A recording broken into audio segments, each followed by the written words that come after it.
বিজ্ঞানীরা আজও এই মন্দিরের রহস্য সমাধান করতে পারেনি। ভূতেরা এক রাতে এই শিব মন্দিরটি তৈরি করেছিল। হ্যাঁ, বিশ্বাস না হলেও এটাই মান্যতা আছে, সূর্য উদয় হতেই মন্দিরটি অসমাপ্ত রেখেই উধাও হয়ে যায় ভূতেরা।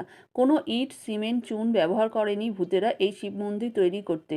একটি পাথরের ওপর আরেকটি পাথর শুধু ভারসাম্য বজায় রেখে আলতোভাবে বসানো আছে। হাজার হাজার বছর পুরনো এই শিব মন্দিরটি ঝড়, জল, ভূমিকম্প সহ্য করে এখনও দাঁড়িয়ে আছে। খুবই আশ্চর্যের বিষয়।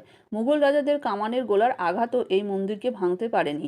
অবাক কাণ্ড, কেউ যদি একটি পাথর খোলার চেষ্টা করে এই মন্দিরের, তবে পুরো মন্দিরটি থরথর করে কাঁপতে থাকে। অনেকে মন্দিরের পাশে পড়ে থাকা পাথর বাড়ি নিয়ে গিয়ে দেখে বাড়িতে ভূতের কাণ্ড শুরু হয়।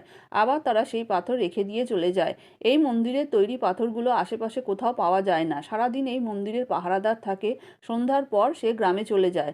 সারা রাত ভূতেরা এই মন্দিরে শিব পূজা করে। এই মন্দিরে কোনো পুরোহিত নেই। যারা এই মন্দিরে রাতে থেকেছে তাদের মৃত পাওয়া গেছে। ভারতের ভূতের তৈরি এই মন্দিরটি মধ্যপ্রদেশের মোরেনা জেলাতে কাকনমঠ মন্দির নামে পরিচিত। আশ্চর্য, বিজ্ঞানীরাও এখন এটি প্রত্নতত্ত্ববিদদের হাতে রয়েছে।